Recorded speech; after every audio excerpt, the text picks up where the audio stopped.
नमस्कार। Dayanand online classes में आपका हार्दिक अभिनंदन करता हूं। आज इस क्लास में हम नेक्स्ट टॉपिक की जो बात कर रहे थे पहले वाले की, उससे आगे हम बात करेंगे राउल्ट के नियम की, या उसको बोलेंगे रावले का नियम। तो सबसे पहले हम बात करने जा रहे हैं कि राउल्ट का नियम।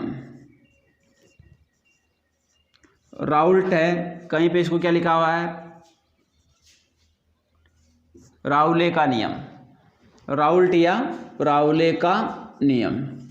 देखिए, इस नियम में यदि हम बात करें कि किस प्रकार से इस नियम की व्याख्या की गई है, तो सामान्यतः कोई आपके पास में दर विलयन है और उस दर विलयन को आपस में क्या किया गया है, मिक्सिंग किया गया है। उसके आधार पर विलयन की बात करें तो दो प्रकार के आपके पास में विलयन हुए, तो वाष्पशील और एक अवाष्पशील विलयन। तो सबसे पहले हम बात करते हैं नंबर फर्स्ट लेके, वह लेते हैं आप यहाँ पे कि वाष्पशील विलय युक्त विलयन के लिए राउल्ट का नियम।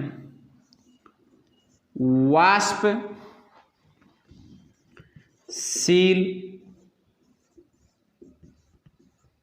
विलय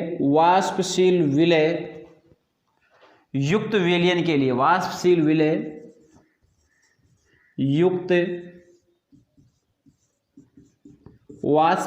युक्त विलयन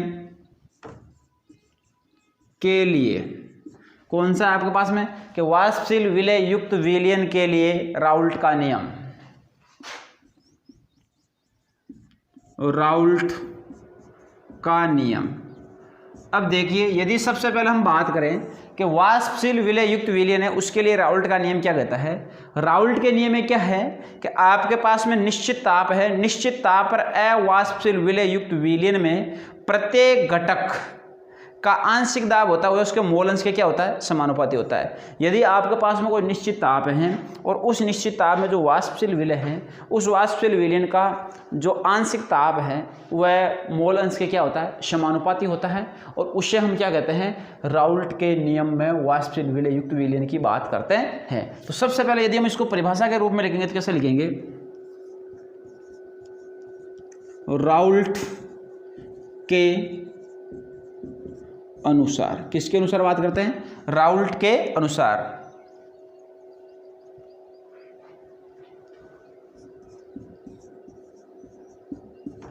निश्चित ताप पर वाष्पशील क्या है, ताप कैसा है, निश्चित। तो निश्चित ताप पर वाष्पशील, निश्चित ताप पर वाष्पशील विलय युक्त विलयन के, निश्चित ताप पर वाष्पशील विलय युक्त विलयन में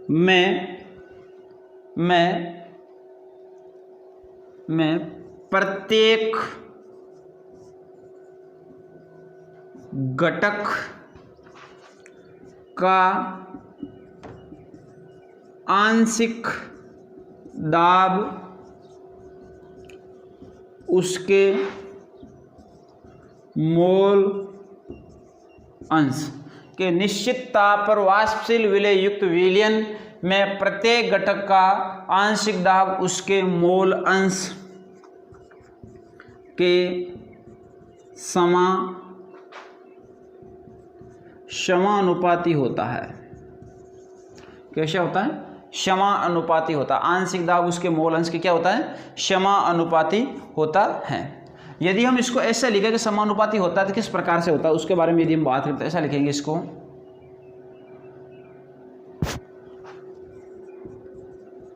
माना कि एक वाष्पशील विलय युक्त विलयन के दो घटक ए व बी हैं। माना कि एक वाष्पशील विलय युक्त विलयन के वाष्पशील विलय युक्त विलयन के घटक, वाष्पशील विलय युक्त विलयन के दो घटक ए व बी हैं। इसके दो घटक है, एक तो ए घटक और एक कौन सा है, बी घटक। तो इसको हम राउले के नियमानुसार की बात करते हुए रावले का नियम किस प्रकार से इस पे कार्य करता है। तो रावले के नियम में क्या होता है कि आपके पास में है पी ए समानुपाती एक्स बी, ये इकाई होती है कि वाष्पशील विलय युक्त विलयन के लिए घटक ए और बी है, तो पी ए समानुपाती एक्स ए होता है। अब एक्स एल होता है, एक्स बी, दो इकाई लेनी। आपके पास में पहले ए देख रखा था, यहाँ पे इकाई क्या लेना, एक्स ए, और दूसरे के लिए क्या लेना, एक्स बी। अब यदि आप इसको समानुपाती का यहाँ पे चिन्ह हटाना चाहो तो समानुपाती के चिन्ह के लिए यहाँ पे लिख देना आप पी ए बराबर पी ए नोट एक्स ए। इसको समीकरण कौन सी मान लेना आप, 1 नंबर। इसको समीकरण 1 मानना है। सेकंड के लिए क्या लिखना है आपको,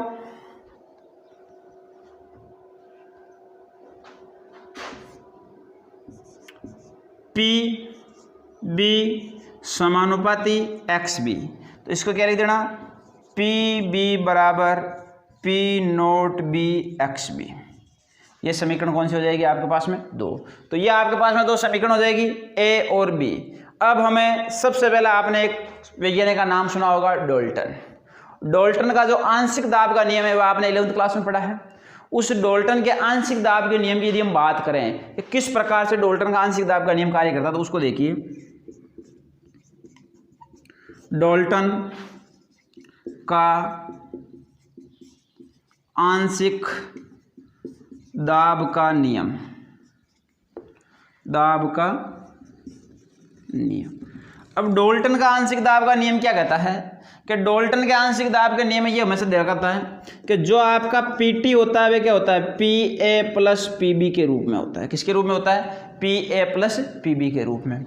अब यहाँ पे देखिए पी ए और पी बी का मान दे रखा है, तो क्या लिखोगे यहाँ पे, पी टी बराबर P naught A X A plus P naught B X B, क्योंकि ये पी ए के स्थान पे ये मान लिख दिया और पी बी के स्थान पे इसका मान लिख दिया। तो पी टी बराबर P naught X A plus P naught B X B, ये दोनों चीज़ आ जाती है। अब सबसे पहले हम इससे आगे आप बात करते हैं तो क्या लिखते हैं कि पी टी बराबर, यदि हम पी टी बराबर लिखे, पी टी बराबर इसको किस प्रकार से व्यक्त करेंगे, तो क्या लिखेंगे कि पी टी बराबर लिखेंगे इसको कि पी नोट ए, सबसे पहले पी नोट ए है। अब पी नोट ए यहाँ पे आ जाता है एक्स ए प्लस उधर से आपके पास में P naught B X B है, तो इसको क्या लिख सकते हो आप, P naught B 1 minus X B. यहाँ पे कुछ लोगों को समझ में नहीं आया होगा भाई 1 माइनस एक्स बी कैसे लिख दिया। तो देखिए 1 माइनस एक्स बी की यदि हम बात करें भाई 1 माइनस एक्स बी कैसे लिखा जाता है, तो सबसे पहले यदि मैं इसकी 1 माइनस एक्स बी की बात करूँ कि यहाँ पे 1 माइनस एक्स बी कैसे आया, तो आपके पास में जो पता है कि आपको आप लिखते हो कि X A plus X B बराबर 1 होता है। तो एक्स ए बराबर 1 minus X B, X B बराबर 1 माइनस एक्स ए। ये इकाइयाँ होती है कि नहीं होती है कि X A plus X B बराबर 1 है, तो एक्स ए बराबर 1 माइनस एक्स बी और एक्स बी बराबर 1 माइनस एक्स ए। ये चीज़ें इकाइयाँ आपको पता होनी चाहिए। यहाँ पे यदि हम बात करें कि एक्स ए क्या है, तो ये घटक ए का क्या है, मोल अंश। यहाँ पे हम ये लिख सकते हैं, यहाँ एक्स ए बराबर घटक ए का मोल अंश है, और यहाँ पे क्या है, एक्स बी बराबर घटक बी का मोल अंश है। ये चीज़ समझ में आ गई। तो अब यहाँ पे लिखा आपने P B P naught B 1 minus X B. अब यदि इसको हम आगे सरल करेंगे तो क्या लिखेंगे, इसी प्रकार इसको लिख देंगे पी टी बराबर, अब पी टी के बराबर क्या लिखोगे आप, पी टी बराबर आपको यहाँ पे लिखना है कि पी नोट ए। अब पी नोट ए आ गया, उसके बाद में क्या लिखोगे, एक्स ए। अब यदि इसको आप सरल करोगे तो इसको सरल करने तो आपके पास में क्या आएगा, P naught B minus P naught B X B, यही आएगा भाई, P naught B X B. अब यदि आप इसको कंप्लीट रूप से सरल करके लिखोगे कि पी टी बराबर क्या होता है, तो इसमें यहाँ पे x है, यहाँ पे क्या है एक्स बी, तो भाई आपने यही लिखा कि पी नोट ए एक्स है। अब P naught A X A plus P naught B minus P naught B X B लिख, एक्स ए आएगा यहाँ पे।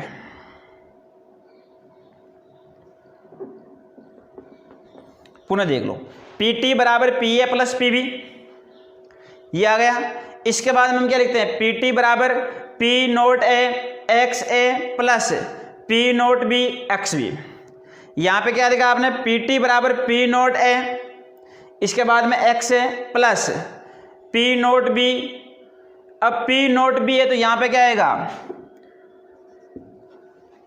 1 माइनस एक्स ए आएगा, क्या आएगा 1 माइनस एक्स ए। तो यहाँ पे क्या आएगा, पी टी बराबर, क्योंकि आपने ये लिखा है ए है तो बी आएगा, बी है तो ए आएगा, तो यहाँ पे क्या पी टी बराबर P naught A X A plus P naught B, P naught B. अब पी नोट बी है और पी नोट बी के बाद में क्या जाएगा, minus P naught B X A आएगा यहाँ पे।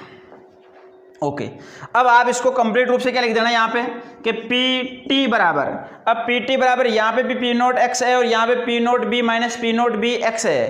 तो अब यहाँ से क्या हो जाएगा, बाहर कौन आ जाएगा, यहाँ से कॉमन एक्स ए बाहर ले लें, तो ये क्या ले लिया एक्स ए। अब यहाँ पे क्या बचा कि पी नोट ए और प्लस पी नोट बी है। अब पी नोट बी है लेकिन माइनस में क्या है, पी नोट बी है, तो क्या जाएगा P naught A minus P naught B, P naught A minus P naught B, और बाहर क्या जाएगा इससे बची हुई गई कि पी नोट बी। तो ये इसकी एक कंप्लीट इकाई आपके पास में प्राप्त हो जाएगी। तो इस इकाई में यदि हम ये कहें कि कौन सी इकाई को किससे लिखते हैं, यहाँ पे जो पी टी है ये विलियन का कुल दाब है।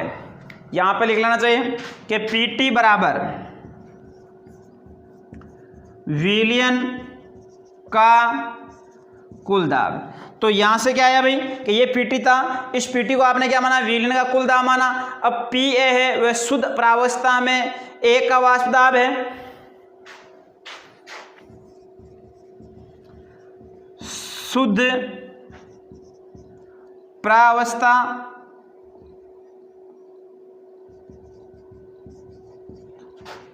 ए का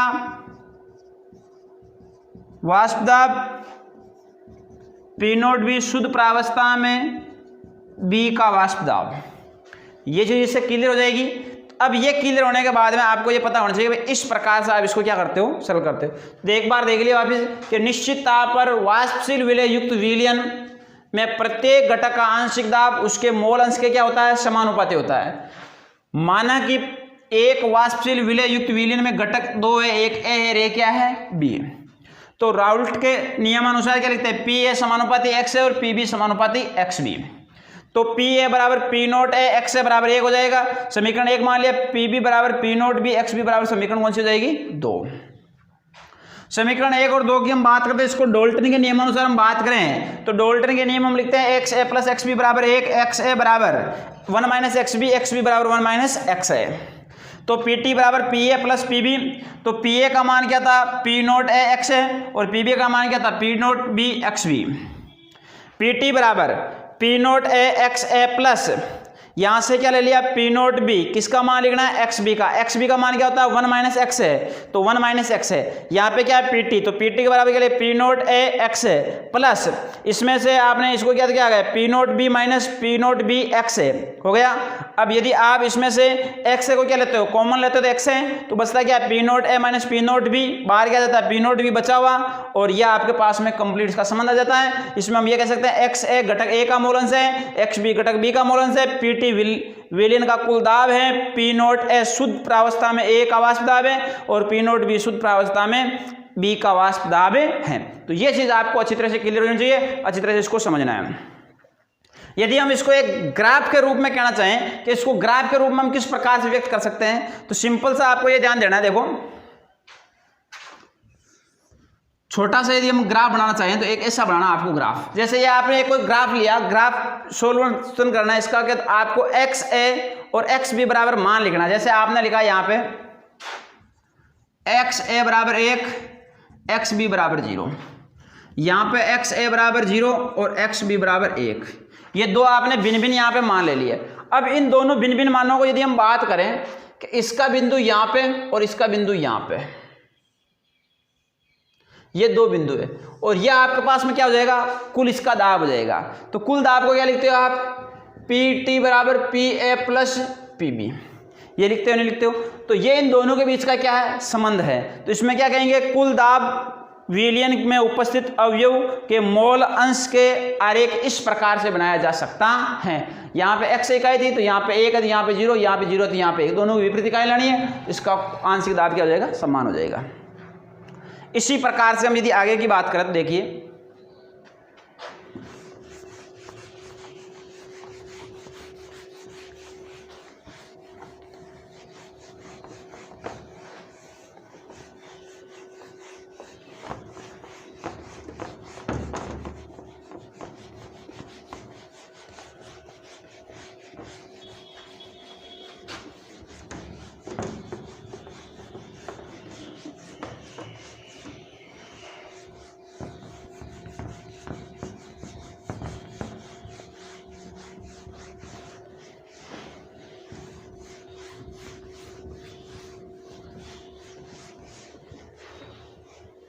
अगला टॉपिक है आपका, इसमें नेक्स्ट टॉपिक वह है अवाष्पशील विलय युक्त विलयन के लिए राउल्ट का नियम। अवाष्पशील विलय युक्त अवाष्पशील विलय युक्त विलयन के लिए विलय युक्त विलयन के लिए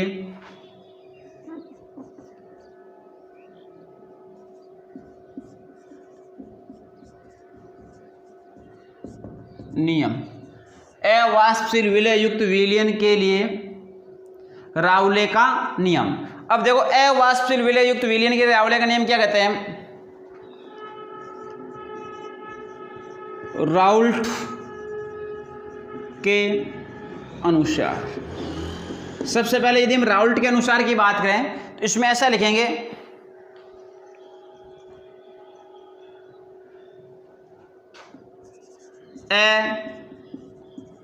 अवाष्पशील विलय युक्त विलयन में राउल्ट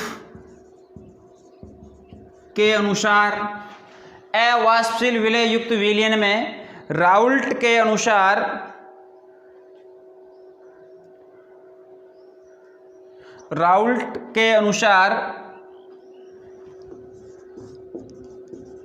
विलयन का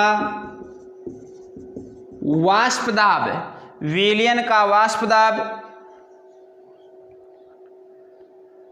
विलयन का वाष्प दाब केवल वाष्पशील अर्थात विलायक के वाष्प दाब के घटक के बराबर होता है। विलायक के वाष्प दाब के घटक के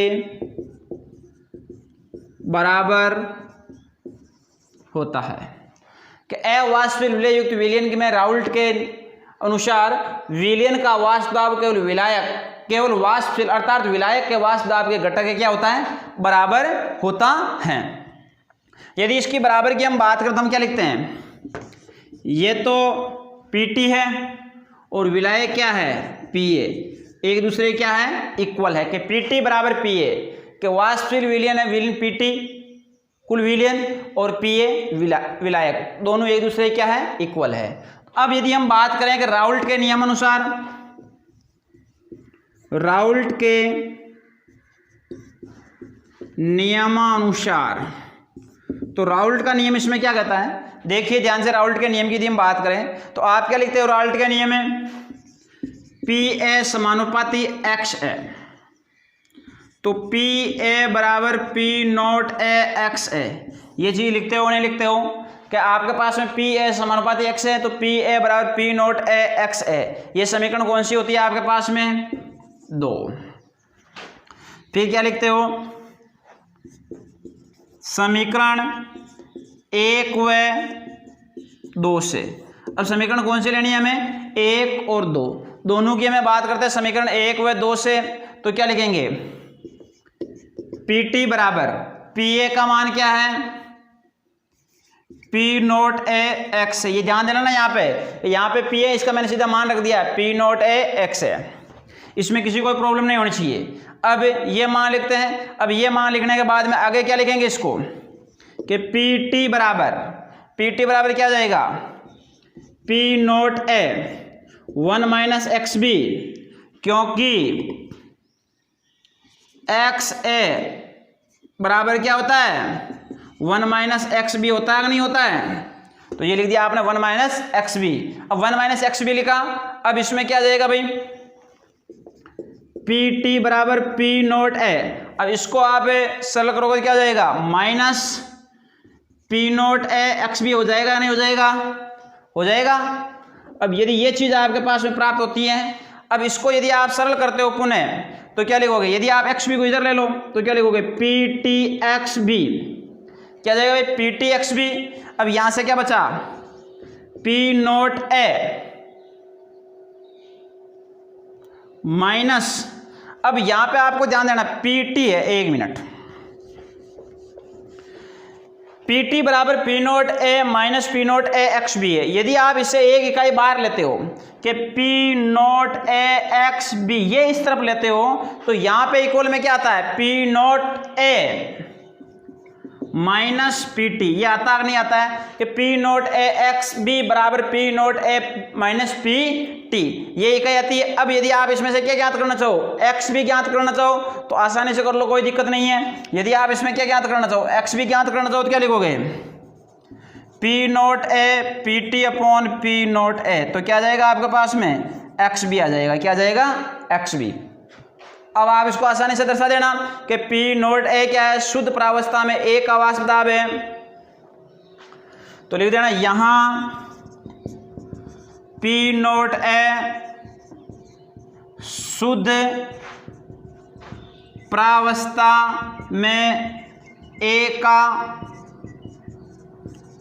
वाष्प दाब है, पी नोट बी शुद्ध प्रावस्था में बी का